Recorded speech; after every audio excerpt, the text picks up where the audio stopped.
diverse worship is more than representation or music. It's so much more. It's the kind of environment and space you create as a community.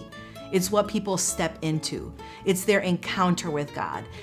And my heart is really to help people develop processes of change in worship that honor what has been and invite people to fully participate in what you're creating. Not just, oh, come in and sing a language song or read the scripture in Spanish, or could you sing this verse in Korean? I want it to be an experience where people come in and they know that they are fully free to shape the worship experience. Most discussions on diverse worship and multicultural worship are around hospitality. We talk about wanting to include a particular people group that's in our community. We talk about wanting to include a particular ethnic group that's already in our church, but we're trying to create spaces where their voice can be heard. And almost all the conversations I have, people are asking about that question. How can our church be more welcoming to fill in the blank?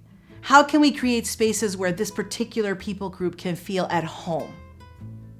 I would like to move the discussion further to solidarity, where it's not only that people are welcomed into the space, but we're understanding who they are and what they experience that may be distinct to them, and then standing with them in that experience.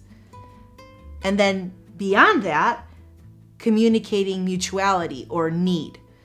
So it would be nice if we could have more African Americans in our church, but we need to have African Americans in our church because they can teach us something about what it means to walk with God in areas that we have not yet walked with Him.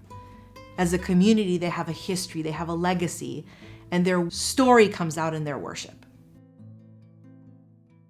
Our picture and understanding of who God is grows so much as we encounter people of different ethnic and cultural backgrounds and people of different generations. What their experience of God is, what's relevant from the scriptures, it's just deepened as you are able to worship across cultures and enter into people's cultural expressions of worship. Your understanding of God is not only changed, it grows. God becomes bigger than just you in your own space, in your own location. He becomes the God of the world, a universe God, a big God. And I think that when we are able to engage not only worship practices, but prayers for communities that are different than us, we catch a small glimpse of, just a tiny glimpse of God's heart for the world.